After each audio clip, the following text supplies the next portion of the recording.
আলামিন যখন রমজান চলে আসলো, আল্লাহ রাব্বুল আলামিন বিশ্বনবী সাল্লাল্লাহু আলাইহি ওয়াসাল্লামকে কোরআনের মাধ্যমে জানায়া দিলেন, ইয়া আইয়ুহাল্লাযীনা আমানু কুতিবা আলাইকুমুস সিয়ামু কামা কুতিবা আলাল্লাযীনা মিন ক্বাবলিকুম লাআল্লাকুম তাত্তাকুন।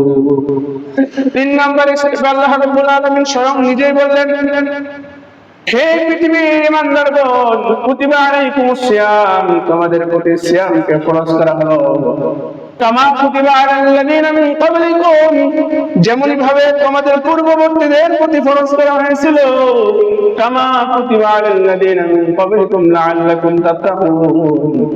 এই রোজা রাখলে, এই যে রোজা তোমাদের প্রতি ফরজ করা হলো, এটা যদি তোমরা রাখো তাহলে লাআল্লাকুম তাত্তাকুন, তোমরা হতে পারো মুত্তাকি। তোমরা কিভাবে এই রোজাটা আল্লাহ রাব্বুল আলামিন আমাদের প্রতি ফরজ করলেন, স্টেপ বাই স্টেপ আমরা তা শুনব। 1 নাম্বার, আল্লাহ রাব্বুল আলামিন আমাদের প্রতি রোজাকে সর্বপ্রথম অভ্যাসের কারণে, অভ্যাস করার জন্য আল্লাহ রাব্বুল আলামিন এই রোজা দিয়েছেন। আমরা জানি বিশ্বনবী সাল্লাল্লাহু আলাইহি ওয়াসাল্লাম প্রতি মাসে 3টি রোজা রাখতেন, প্রতি মাসে 3টি রোজা রাখতেন। এটা হচ্ছে এই রমজানের রোজা ফরজ হওয়ার আগের কথা। প্রতি মাসে আল্লাহ রাব্বুল আলামিন, আল্লাহ রাসূল সাল্লাল্লাহু আলাইহি ওয়াসাল্লাম 3টি করে রোজা রাখতেন।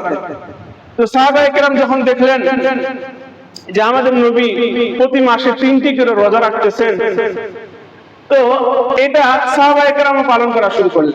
তখন কিন্তু হুকুম দেওয়া হয় নাই, না আল্লাহ তাআলার তরফ থেকে হুকুম হয়েছে যে তোমরা মাসে 3টি রোজা রাখো, আর না রাসূলের পক্ষ থেকে হুকুম দেওয়া হয়েছে যে তোমরা 3টি রোজা রাখো। কারো পক্ষ থেকে দেওয়া হয় নাই।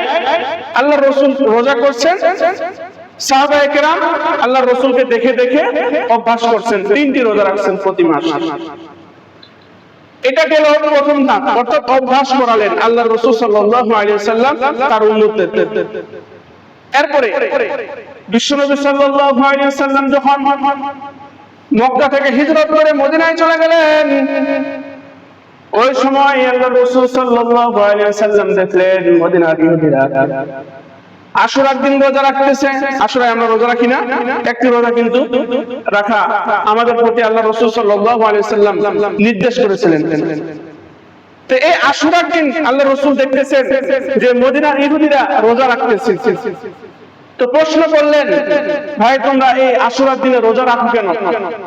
তখন তারা উত্তর দিয়েছিল যে এই দিনটিতে আমাদের পয়গম্বর মুসা আলাইহিস সালাতু ওয়াস সালামকে আল্লাহ রাব্বুল আলামিন ফিরআউনের কবল থেকে নাজাত দিয়েছিলেন, এই জন্য শুকরিয়াতান আমরা এই দিনটিতে রোজা রাখি।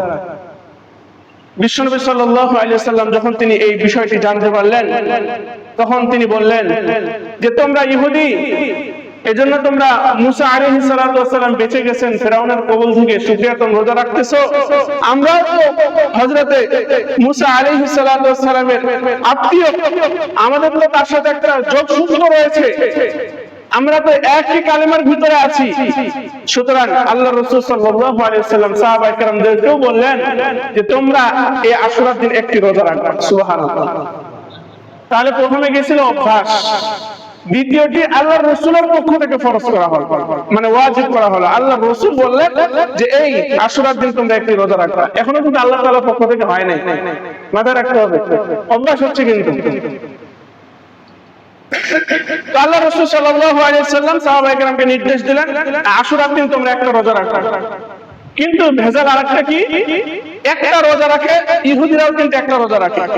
আল্লাহ রাসূল যখন দেখলেন যে মিল হয়ে যাচ্ছে ইহুদিদের সাথে, আর হাদিসের ভিতরে আছে মান তাশাব্বাহা বিকওমিন ফাহুয়া মিনহু, যার সাথে যার সাদৃশ্য থাকবে কিয়ামতের দিন সে তার সাথে হাসর নাসর করবে।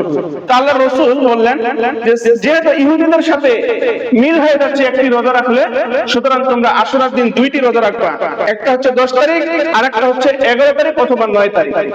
তাহলে মোট কয়টা রোজা হলো? 2টি রোজা।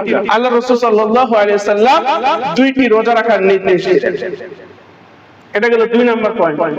3 নাম্বার স্টেপ, এবার আল্লাহ রাব্বুল আলামিন যখন রমজান চলে আসলো, আল্লাহ রাব্বুল আলামিন বিশ্বনবী সাল্লাল্লাহু আলাইহি ওয়াসাল্লামকে কোরআনের মাধ্যমে জানায়া দিলেন, يا أيها الذين آمنوا كتب عليكم الصيام كما كتب على الذين من قبلكم لعلكم تتقون। 3 নম্বরে আল্লাহ রাব্বুল আলামিন স্বয়ং নিজেই বললেন, হে পৃথিবীর ঈমানদারগণ, কুতিবা আলাইকুমুস সিয়াম, তোমাদের প্রতি সিয়ামকে ফরজ করা হলো, কামা কুতিবা আলাল্লাযীনা মিন ক্বাবলিকুম, যেমন ভাবে তোমাদের পূর্ববর্তীদের প্রতি ফরজ করা হয়েছিল, কামা কুতিবা আলাল্লাযীনা মিন ক্বাবলিকুম লাআল্লাকুম তাত্তাকুন। এই রোজা রাখলে, এই যে রোজা তোমাদের প্রতি ফরজ করা হলো, এটা যদি তোমরা রাখো তাহলে লাআল্লাকুম তাত্তাকুন, তোমরা হতে পারো মুত্তাকি, তোমরা মুত্তাকি হয়ে যাবে। তাহলে প্রথমে অভ্যাস ছিল, 2 নম্বরে আল্লাহর রাসূল নির্দেশ দিয়েছিলেন, 3 নম্বরে স্বয়ং আল্লাহ রাব্বুল আলামিন নিজেই বললেন যে হে ঈমানদারগণ, কুতিবা আলাইকুমুস সিয়াম, তোমাদের প্রতি রোজাকে ফরজ করা হলো। এবার প্রশ্ন হতে পারে কোন সময় এটা? আল্লাহ রাব্বুল আলামিন বললেন আইয়ামান মা'দুদা, এটা হচ্ছে গণনার কয়েকদিন মাত্র, অর্থাৎ নির্দিষ্ট একটা সময় আছে, এই সময়ের ভিতরেই তোমরা এই রোজাকে পালন করবা। মানে মুহতারাম হাজিরিন, এখানেই কিন্তু ক্ষান্ত হয়ে যায় না, বিষয়টি এখানে শেষ হয়ে যায় না, সামনে আরো আছে। আল্লাহ রাব্বুল আলামিন এই রোজাকে ফরজ করলেন, কিন্তু যারা অসুস্থ এবং যারা ধনাঢ্য এদের জন্য একটু রুখসত দিলেন। ফামান কানা মিনকুম মারিদান আও আলা সাফারিন ফাইদাতুম মিন আইয়ামিন উখরা, এটা গেল সফর, যারা মরিজ অসুস্থ তাদের জন্য, এরা অন্য দিনে গণনা করবে, অন্য দিনে রোজা করবে। এরপর আল্লাহ রাব্বুল আলামিন বললেন ওয়া আলাল্লাযিনা ইয়াতীকুনাহু ফিদিয়াতুন তুআমু মিসকিন, যারা সামর্থ্য আছে, যারা রোজা রাখতে চায় না, ইসলামের প্রাথমিক যুগের কথা, কিন্তু এখানে একটা নাসখ মানসুখের বিষয় আছে, আপনাদেরকে বোঝাচ্ছি। তো আল্লাহ রাব্বুল আলামিন বললেন ওয়া আলাল্লাযিনা ইয়াতীকুনাহু ফিদিয়াতুন তুআমু মিসকিন, তোমাদের ভিতরে যারা সামর্থ্যবান আছে, এরা যদি রোজা না রাখে, এরা যদি রোজা না রাখতে চায়, তারা যদি ফকির মিসকিনদেরকে ফিদিয়া দিয়ে দেয়, মানে 2 বেলা খাবার দিয়ে দেয়, তাহলে তাদের রোজার বদলত আদায় হয়ে যায়, মানে তাদের রোজা না রাখলেও চলবে। কথা বুঝতে পারছেন? যারা ধনী ছিল, সাহাবায়ে কেরামদের ভিতরে যারা ধনী ছিল, যখন এই আয়াতটা নাযিল হলো তখন অনেকেই এক কাজ করতে, কি রোজা রাখতো। তারা কি করত? এই সামর্থ্যবান ছিল, টাকা পয়সা অনেক ছিল, ব্যবসা বাণিজ্য ভালো ছিল, আর রোজা না রাখার জন্য ফিদিয়া দিয়ে দিয়ে। এটাও ছিল, ছাড় ছিল প্রথম অবস্থায়, মানে এটা ছাড় ছিল, যারা না পারবে, যারা না করবে তাদের জন্য এটা সুযোগ রয়েছে। এরপর আল্লাহ রাব্বুল আলামিন আয়াত নাযিল করলেন শাহরু রমাদান আল্লাযী উনজিলা ফীহিল কুরআন হুদাল লিন-নাস ওয়া বায়িনাতিন মিনাল হুদা ওয়াল ফুরকান। এরপর আল্লাহ রাব্বুল আলামিন বললেন ফামান শাহিদা মিনকুমুশ শাহরা, তোমাদের মধ্যে যারা রমজানের রোজা পাবে, রমজান পাবে, ফালইয়াসুমহু, সে যেন ওই রমজানের রোজা রাখে। দেখো আবার বুঝাই দাও আপনাদেরকে, 1 নম্বর স্টেপ ছিল অভ্যাস করা, আল্লাহ রাসূল নিজে করতেন, সাহাবায়ে কেরাম দেখে দেখে অভ্যাস করতেন। 2 নম্বর, আল্লাহ রাসূল নিজে নির্দেশ দিয়েছিলেন আশুরার একটি রোজা রাখতে, সাহাবায়ে কেরাম ওই একটি রোজা পালন করতেন, এটা রাসূলের পক্ষ থেকে নির্দেশ ছিল। 3 নম্বর, আল্লাহ রাব্বুল আলামিন নিজেই নাযিল করলেন কুতিবা আলাইকুমুস সিয়াম, তোমাদের প্রতি রোজাকে ফরজ করা হয়েছে, সুতরাং তোমরা রমজানের রোজা রাখবা।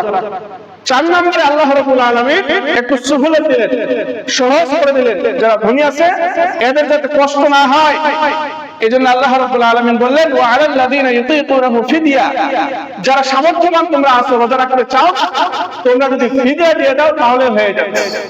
এটা গেল 4 নম্বর স্টেপ। 5 নম্বরে এবার আল্লাহ রাব্বুল আলামিন কোন হুকুম দিয়ে দিয়েছে, মানে কি ফাইনাল রাউন্ড, এবার আর কোনো ছাড় নাই। আল্লাহ রাব্বুল আলামিন বলেছেন ফামান শাহিদা মিনকুমুশ শাহরা, তোমাদের মধ্যে যে এই মাসটি পাবে, ফালইয়াসুমহু, সে যেন রোজা রাখে। ভালো করে বুঝবেন, নাসিখ মানসুখ নামে কিছু কথা শুনছেন আপনারা কখনো? নাসিখ মানসুখ মানে একটি আয়াতকে আরেকটি আয়াতের মাধ্যমে হুকুমকে রহিত করা হয়। একটি আয়াতের মাধ্যমে আরেকটি আয়াতের তেলাওয়াত কিন্তু রহিত না, ওই আয়াতটি পড়লে সওয়াব ঠিকই হবে, কিন্তু ওই আয়াতের যে হুকুম আছে এই হুকুমটাকে নাসিখ করা হয়, মানে এটাকে বাদ দেওয়া হয়, এটাকে বলে নাসিখ মানসুখ। আল্লাহ রাব্বুল আলামিন এটা যখন বললেন ফামান শাহিদা মিনকুমুশ শাহরা ফালইয়াসুমহু, যদি তোমাদের মধ্যে কেউ এই রোজার মাস পেয়ে যায় ফালইয়াসুমহু, সে যেন রোজা রাখে। এই আয়াতের মাধ্যমে পূর্ববর্তী যে আয়াতটা ছিল, ভালো করে বুঝবেন, পূর্ববর্তী যে আয়াতটা ছিল ওয়া আলাল্লাযিনা ইউতিকুনাহু ফিদিয়া, এই আয়াতটি অর্থাৎ যারা সামর্থ্যবান তারা রোজা না রেখে ফিদিয়া দিয়ে দিলে হয়ে যাবে। এই আয়াতের তেলাওয়াত ঠিকই আছে কিন্তু হুকুমটা রহিত হয়ে গেছে। কথা ক্লিয়ার? বুঝেন নাই? প্রথমে আল্লাহ রাব্বুল আলামিন 4 নম্বরে আল্লাহ তাআলা কি বলেছিলেন যে যারা সামর্থ্যবান এরা যদি রোজা না রাখে, এরা যদি ফিদিয়া দিয়ে দেয় তাও হয়ে যাবে। কিন্তু 5 নম্বরে ফাইনাল রাউন্ডে এসে আল্লাহ রাব্বুল আলামিন বললেন, এবার মানে এই আয়াতটাকে নাসিখ করে দিলেন। আল্লাহ রাব্বুল আলামিন বললেন ফামান শাহিদা মিনকুমুশ শাহরা ফালইয়াসুমহু, তোমাদের মধ্যে যদি কেউ এই রমজান মাস পেয়ে যায় ফালইয়াসুমহু, সে যেন রোজা রাখে। এই আয়াতের মাধ্যমে পূর্ববর্তী যে আয়াত ছিল যারা সামর্থ্যবান তারা ফিদিয়া দিয়ে দিলে হয়ে যেত, তাদের জন্য এটা নাসিখ, অর্থাৎ তাদের হুকুমটা প্রভাবিত হয়ে গেল। এখন যারা সামর্থ্যবান আছে, যারা ফিদিয়া দেওয়ার সক্ষমতা রাখে, তাদের জন্য রোজা রাখাটা ফরজ হয়ে গেছে। বলেন সুবহানাল্লাহ। কথা ক্লিয়ার হয়েছে? সুতরাং এখন বর্তমান যদি কেউ চিন্তা ফিকির করে আমাকে অনেক সম্পদ আছে, আর আল্লাহ তাআলা তো বলছেন ওয়া আলাল্লাযিনা ইউতিকুনাহু ফিদিয়া, যদি সামর্থ্যবান থাকে আর ফিদিয়া দিয়ে দেয় হয়ে যাবে, এই হুকুম তাদের জন্য আর নাই। এই হুকুমটা রহিত হয়ে গেছে ফামান শাহিদা মিনকুমুশ শাহরা ফালইয়াসুম, এই আয়াতের মাধ্যমে। সুতরাং ধনী গরিব, সামর্থ্যবান অসামর্থ্যবান, প্রাপ্তবয়স্ক সবার জন্য রোজাটা রাখা আল্লাহ রাব্বুল আলামিন চূড়ান্ত ফলাফলের ভিত্তিতে ফরজ করে দিয়েছেন। সুতরাং যারা এই রমজানের রোজা রাখে না তাদের জন্য কঠোর শাস্তি রয়েছে।